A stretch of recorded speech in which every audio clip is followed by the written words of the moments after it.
Hello, I'm back.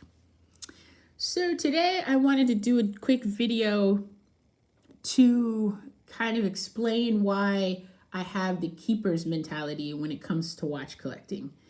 And today this week, I'm wearing the 16570. So that's the watch that we have here to talk about as a demonstration.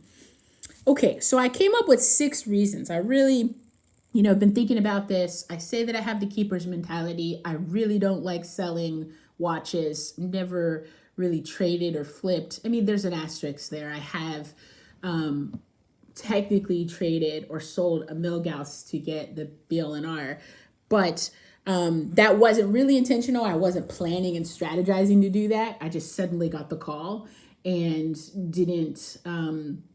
didn't really want to have that much money in watches. And I've also thought, hey, the BLNR is going to satisfy me so much that, I can let go of other pieces. So I sold the Milgauss and I sold the Speedmaster to fund the BLNR. And I ended up immediately rebuying the Speedmaster because that wasn't cool. I was my favorite watch and I was hurt.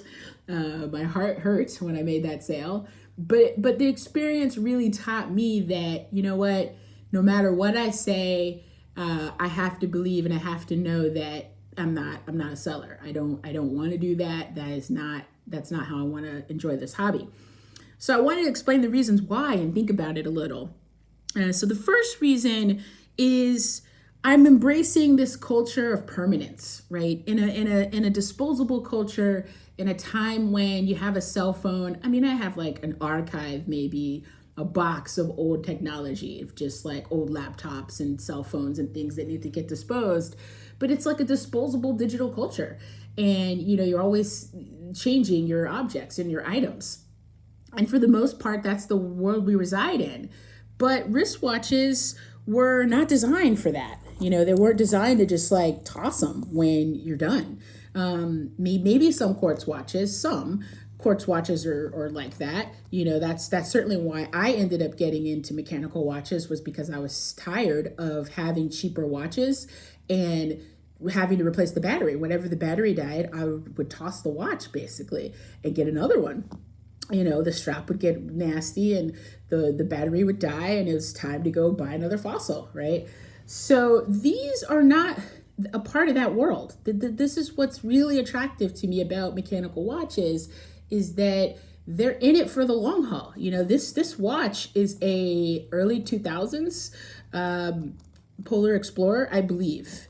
I think it's an F serial. I had to go back and look at the notes. I think it's an F serial Explorer 2. It's either an F serial or a P serial. I can sort of see the number. But anyway, let's say it's early 2000s. It's almost 20 years old, right? What other objects do I have that are almost 20 years old, right? Not a lot. Some suits, maybe. No, not even suits. Suits can go the distance. A really good pair of shoes, maybe. A nice handbag. I have a really great briefcase that is leather, and I definitely have had that 20 years. But there are far and few between objects now that are going to be there for 20, 30, 40 years. And the watches are a part of that culture of permanence in a disposable world, in a world where we're encouraged to just toss it and move on. So I like that about mechanical watches. And if I buy and sell and trade constantly, then I'm not really appreciating, these things for the long haul. So that's number one, really important to me. Number two is the point that I actually like what I have. The watches, I have 6 watches in my core collection, and then like 3 other watches that I don't really count, a few other watches that I don't count because they're not the core luxury set. But I have 6 that are the keepers, the 6 solid pieces. And I think that they're all great. I enjoy them. They're I like them for different reasons. And if you think about it, if I change this Polar Explorer out and say, okay, I want to get a 5-digit sub instead of this, and trade this in for the sub, is my happiness level gonna go up much more than just keeping this? No. In terms of price point, the sub might be a little bit more. These have kind of shot up, I guess, especially since I bought it. But if you're looking for, a 14060, it might be $1,000 or $1,500 more than this watch. And it's going to look similar. It's got, some slight changes. But in terms of what I like, if I swap this for that or this for that, I'm not really going to be changing my overall level of contentment and enjoyment. I already have hit on what I like. So yes, there are watches out there that I could also enjoy and like, but the thing is it's not really going to bring me any more enjoyment to swap out, So I'd rather just stick with what I have and learn to appreciate the 6 pieces in new ways and rediscover them, right? And go deeper into the history of them, go deeper into my personal, experiences wearing a watch. As you can see, this one is scratched all up, right? I've worn this watch a lot. My dog bites my wrists almost every time I touch her. She's very mouthy. And some of these are her teeth marks and scratches. This watch is definitely worn. And I kind of like that. I like leaving my life's imprint on this and swapping it out for a black dial Polar or a 5-digit sub or some of the other things in this price range, maybe like a Zenith El Primero or something like that. Swapping this for that is not really going to change anything for me. It's going to just give me another experience with a different watch, but it's not going to increase, my overall happiness and enjoyment in the hobby. So I'd rather just stick with it. So that was number 2. I like what I have. It really is diminishing returns. If I think about swapping things out, I'm not really going to be any better off doing that.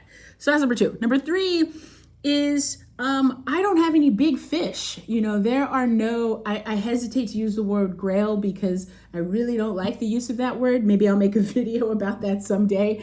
But for me, that word doesn't work. But let's say goal or big fish or, big,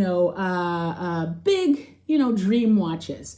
I don't really have any of those. There are a lot of watches that I like, but I don't think a $20,000, $30,000, $40,000 watch really enthralls me or hooks me, right? They're nice and they're gorgeous and sure, I can like looking at pictures, but the practical side of owning one for me really just isn't there. So if I'm not collecting watches in order to trade up, then again, it doesn't really make sense for me to sell.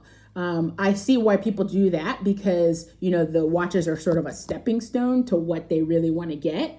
And instead of just saving for like a decade, you can enjoy pieces, have your money put in them, and then maybe lose a little, but then over time, slowly trade up. Well, the trading up thing doesn't work for me if there's not really a big idea, a Longa or a Journe or a Royal Oak or a Nautilus. I don't really want those watches. I mean, if you give me one, listen, I will take it, but I don't want to sacrifice what I already have to get those, even though they're great watches, right?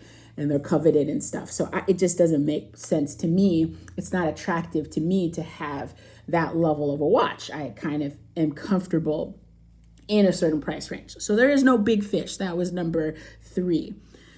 Number 4 is the memories that I have are really important, and wearing a watch can jog a memory.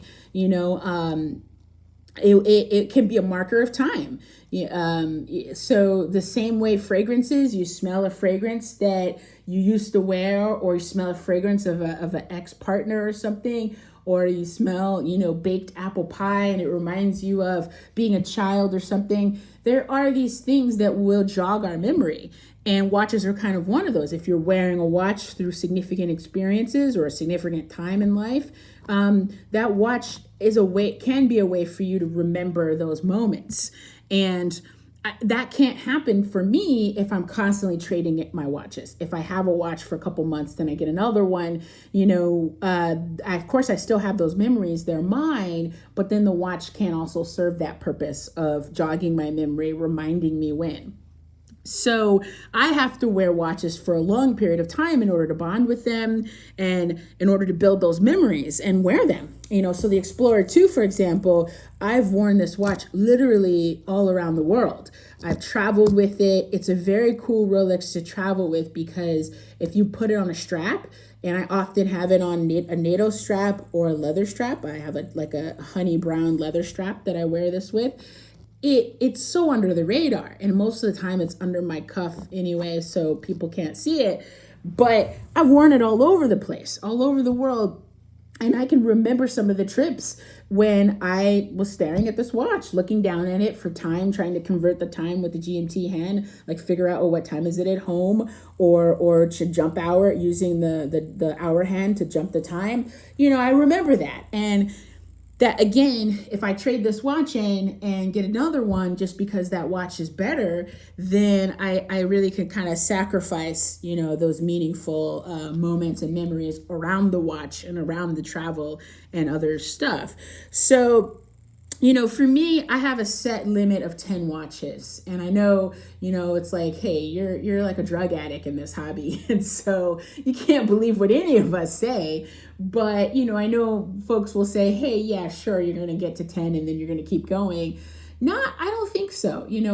I'm only comfortable having a certain amount of money in watches in general. And so by the time I hit 10, I'm already at 6. By the time I hit 10, that's good. I have other things that I need to use our funds for, our resources, and I'd rather put our resources into that. Watches is one. Some of them don't depreciate very much, so it's a little bit of a nest egg maybe. But I want to get to my 10 watches and be done. If I could, boom, race to the finish line and just in one fell swoop buy them all, I would do that. There's 4 more that I have.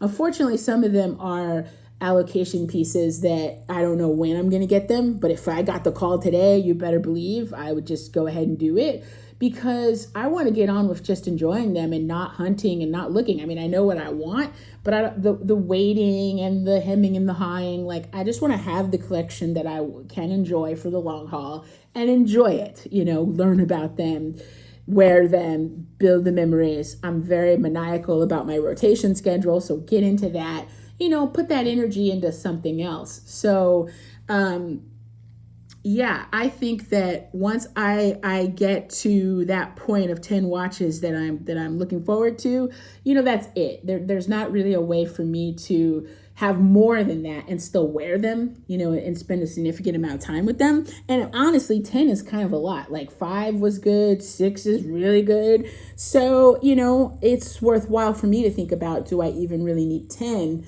Maybe 8, or really there's 2 watches that I really want that are left. So it could be 8, right? They get to 8 and then call it quits. So that's a possibility too, but I don't want this collecting part of the hobby to go on indefinitely. Okay, so that was number 4, which was about memories and building memories with watches and kind of having a set collection number in mind. And, again, it's really going to change by addition and not subtraction. Number 5 is, there's a lot of anxiety for me in making moves and strategizing. So, there's an infinite number of moves that you can make. If you trade this for a sub, you could trade this for a sub, or I could trade the BL&R and this for, Olanga Saxonia. I don't know. I'm just throwing some names out there. But, when you start to really think about what you can trade for what, I think that it can easily be this endless cycle, and this endless cycle of strategizing. And for some people, that's great. That's part of what they enjoy about the hobby, and that is fine. And I applaud them and I enjoy, strategizing with them. But for me, it's not fun. It's more anxiety producing. And I'm a person who's an anxious person anyway. So to constantly strategize and to constantly think about the next move, that kind of adrenaline is not my thing. And I don't want to expend that energy and that strategizing on watches, like in my career, in my home life, in my creative life. I need that juice, right? I need that energy. So the constantly strategizing about what watch to flip for what is just not good time spent for me. It's more anxiety driven, and I will hem and haw about it, right? And it's just not great. Even adding a watch recently, I added the Trilogy Speedmaster, and I kind of did it out of order. I wasn't planning on doing it, but there was a good opportunity, and I thought about selling a watch. I really thought about selling the IWC for it, and I just couldn't do it, affirming again that I have the keeper's mentality. But that little process and that anxious moment of should I do it or should I not, and talking about it, I enjoyed to an extent, but then very quickly it becomes like a drag. Why have so much energy involved in the making the moves part? So I can cut that out of the hobby for me and just enjoy it so much more, right? Not having to stress over or strategize over what moves to make. So that's number 5, is that strategizing is really not fun at the end of the day to me. Okay. Now, finally, number 6 is that there will always be something better out there. And like I said, there's always going to be those goal watches, those big fish watches that you're like, wow, a Journe, a Nautilus. And they're even in my price range, which is more like 4 to maybe 10 or 11 or so thousand. That's a lot of money. Even in that price range, there's almost an infinite number of combinations of collections, right, that you could design. And what I have to realize is that, there's always going to be something better. I can learn to enjoy, because I'm not there yet, honestly. I can learn to enjoy the new releases and the next great thing through pictures, through videos, through conversations with other people, without bringing it into my collection, because those new things are not going to displace, the tried and the true. So there's just a lesson there that I have to grapple with and have to learn, which is how to enjoy the hobby without constantly purchasing, because that's going to go on forever. There are always going to be new releases. There are always going to be these nice historic pieces out there that you could strive for.